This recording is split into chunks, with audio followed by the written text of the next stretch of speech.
Hi everyone, Curtis here from Goth Rider Creations, and on today's episode I'm dying of heat stroke. Oh, and I'm extending the workshop. Stay tuned.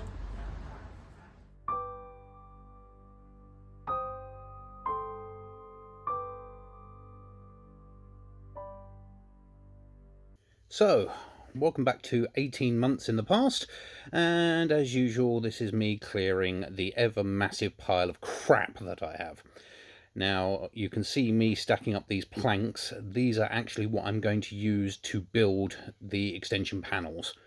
Now, these came from my next door neighbour, the guy over the fence to the right, and it was an old rotten shed. It was dying, so I helped him cut it up and get rid of it. And I'm trying to save as much as I can by reusing all that I could. You'll see later me tidying it up. I managed to reuse about half of all of the timber panels that were there, and the rest of them were the lower panels that were rotten. These were also the roof panels, which I was hoping to reuse, but as you can see, they are rotten on every edge, and it just wasn't worth it.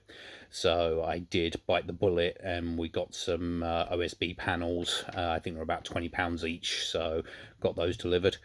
Now, this area was a bit more problematic than when I did the concrete slab for the original shed, because as you can see, other than my little helper there inspecting my work, is that the soil is much higher than the baseboard across the front, which I used to get my level.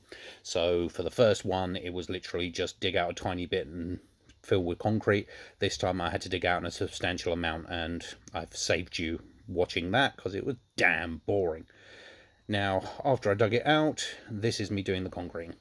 Now, I cannot stress enough, this is not the way to do this. If you ever got to do a concrete slab, either get a pre-mix company to drop off the cement. I could have removed one of those fence panels and got them to pump it in. If you don't have that kind of money, then do a concrete party. Get a few friends together, organise a barbecue, order some pizzas, whatever. Get yourself a couple of wheelbarrows, get yourself a cement mixer, and do it in one go, because this was painful.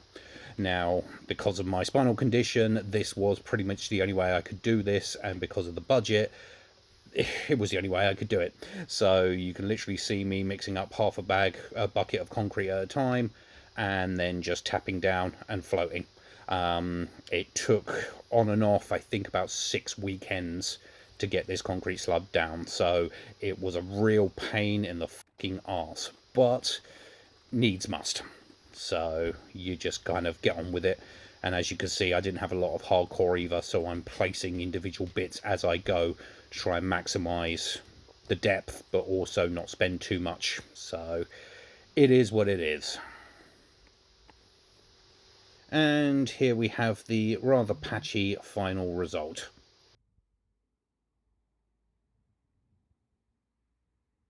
Now, here we are top and tailing all the boards. As I say, I went through all of them and got rid of all the rotten ones. Also, where it's tongue and groove, I had to go through and make sure that none of the areas were majorly chipped off. And then just getting them all down to a rough size. I worked out that I was extending by 2.4 meters. So if each panel was 80 centimeters across, that gets me my full width, and it meant that I could use a lot more of the bits and pieces of the boards. And a bit of time lapse, because I didn't want to show my gorgeous wife that I was gluing these up in the living room. There's the panels and the floor, and with a bit of editing, there they are with some paint. So here we come, the big weekend. So I organised this for the May Bank holiday, because that way I get 3 whole days, and if anything goes to shit, at least I had some time to sort it all out. Now, again, with it being me, I had to clear some crap out of the shed first, and then I could start unscrewing the end panel. So, get rid of the trims, and I pre-planned this extension when I first built the shed, so I made sure that I didn't fully insulate the back panel, and I made sure that I didn't tape over any of the exposed screw heads. So once I put this down, just to make sure it didn't flop onto the floor, it was just a case of undoing the screws. And unfortunately, as much as I made sure everything was easy to get to, the roof was screwed into that panel and I couldn't access the screws because the heat had glued the felt to the top. So I did have to kind of get a bit brute force with a screwdriver and eventually a pry bar just to rip out those 4 screws. Didn't do any major damage, but it was a little bit fiddly. Now, unfortunately, this was a very rare Maybank holiday, and it was the hottest Maybank holiday on record in this country. It topped out at 34 degrees at one point, which is a bit extreme for us over here in the UK. Now, as you can see, me triple checking all of the measurements because I wasn't sure about what I was getting from the inside of the shed. Where I've put the insulation and the panelling, I couldn't get an accurate measurement of the floor or the walls or anything. So I deliberately oversized all the panels so then I could cut them back. In this case, it was about 3 centimeters. And then I knew I'd have a perfect panel. And now, for anyone who has just left prison or lives in Brighton or, I don't know, Greenwich Village, this is a lovely shot of me bent over with my arse in the air. Enjoy.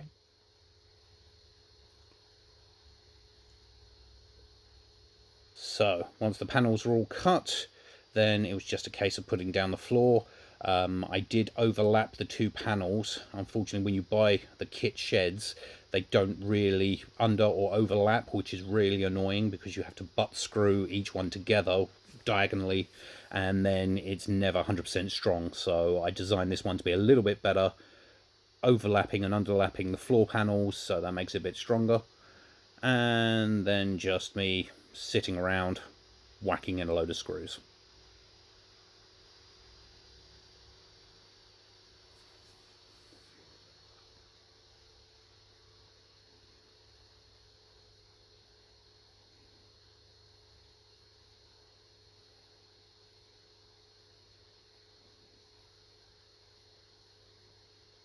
Now, unfortunately, the camera died a little bit towards the back end, so you didn't see the rear panels, but it wasn't that complicated.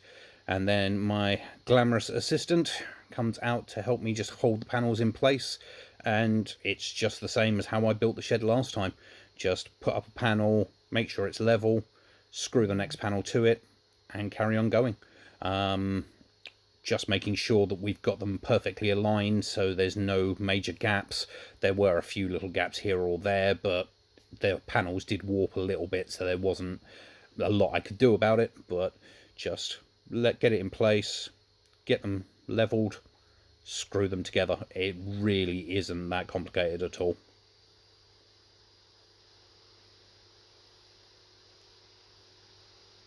And there we have the final panel in place.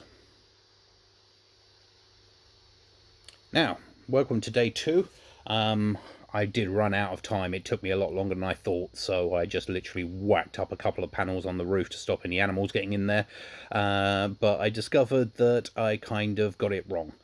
So the left-hand panel was perfect. This right-hand panel, as you can see, was overhanging by about 10 centimeters, and I really couldn't work out why because all the panels were identical.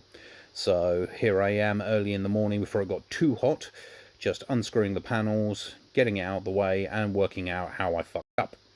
Now, as you can see, I'm playing with that corner because one of the panels had warped substantially, and there was nearly an inch gap. So I just whacked in an extra bit of timber, thinking there was a bad measurement, and it turns out the on the ground level it was perfectly flush. At the top, it was hanging out massively. So once I realised that, I took the shim out, reorganised it, and now, as you can see, the roof's perfect. So whack the screws back in, making sure that it's hitting all of the supports on the inside. With the original shed, it had quite thin supports, so this time I went for standard construction CLS timber. It's not quite 2x1 timber, but it's quite substantial.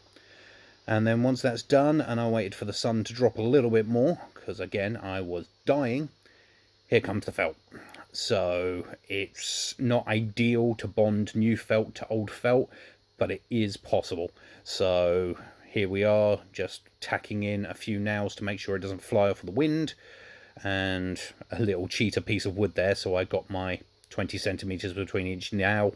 You don't really need it, but sometimes you just end up putting 600 nails when 20 would do. So once we've got that loosely tacked down, then it's time to bond the new stuff to the old stuff. So what I have is, well, after I've done a few measurements and make sure everything is where it should be, I've got some rubber bitumen adhesive. It's specifically designed for guttering and for felt roofs.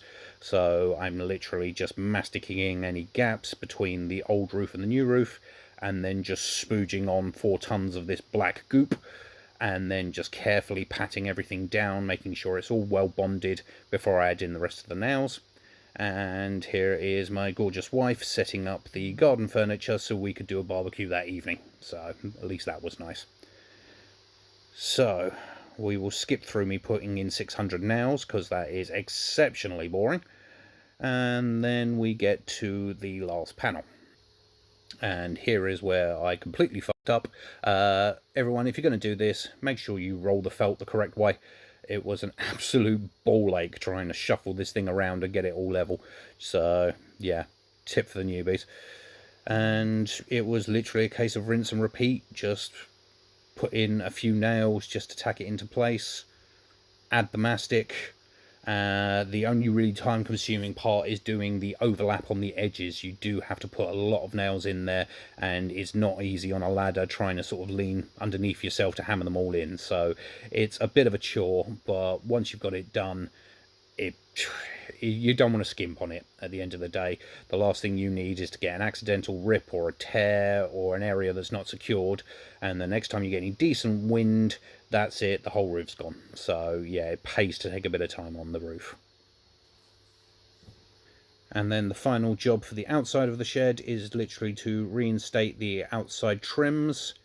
And thankfully, when I bought the original shed, they did actually provide a load of extra trims. I'm not sure if they were worried about people breaking them or whether they thought the product needed a bit more shimming. I don't know, but I did keep them because I don't throw away anything, much to my wife's disappointment. And then I just had to quickly cut up a couple of sections, screw them on. Simple.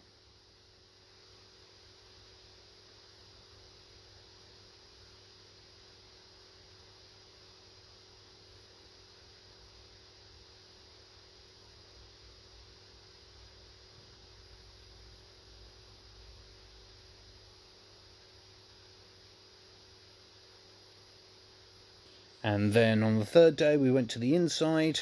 Now unfortunately these, as I say, were second-hand old bits of wood, and the panels, when I made them, they did have to sit outside for a couple of months and they did warp, so I did have some cracks in some of the joins. So I just went through with the aluminium tape, sealed up all the edges.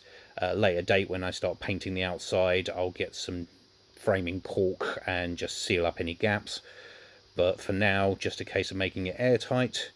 And I will save you the boredom of watching me do the insulation. If you hadn't seen that on the first build, you can go back and watch it by all means.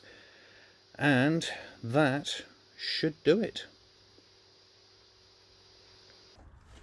So there we have it.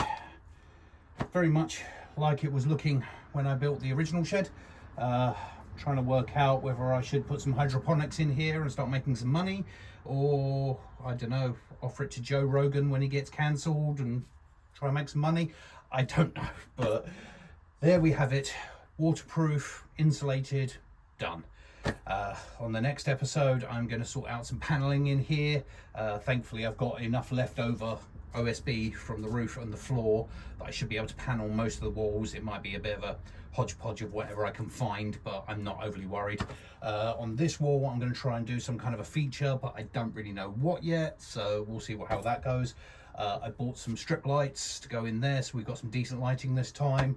I'm going to sort out some temporary electrics for now. I'm probably not going to go as crazy as I did last time, because that's already there, so I can just run extension leads around and come up with something.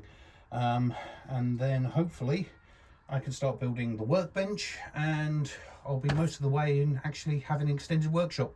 The rest of the mess back there I won't even show you right now, but it is an absolute tip, so that's going to need a major reorganization. But for the meantime, we got it. So as usual, thank you for joining me for one of my weird little construction jobs. I'm hoping that I can get this sorted out soon so I can get cracking on this year's Yoga Cup build, because I've only got until November, so I really do need to get in here as soon as possible. I don't know when that next episode is coming out, because me and Mrs. Goth Rider are actually getting married in a couple of weeks' time. So technically we are already married. This is the wedding we should have had. Well, I'll explain it another day. So yeah, I don't know the timelines on these, but I'm hoping to get this out semi soon, because obviously it's been 6 months since I've seen you guys. I've also got my footage from when I went and saw all my YouTube mates over at the Birmingham Guitar Show, so I'm hoping to get that out if that isn't already out already. Editing schedules, don't ask. But yeah, so thank you all, and I'll see you on the next one. Take care.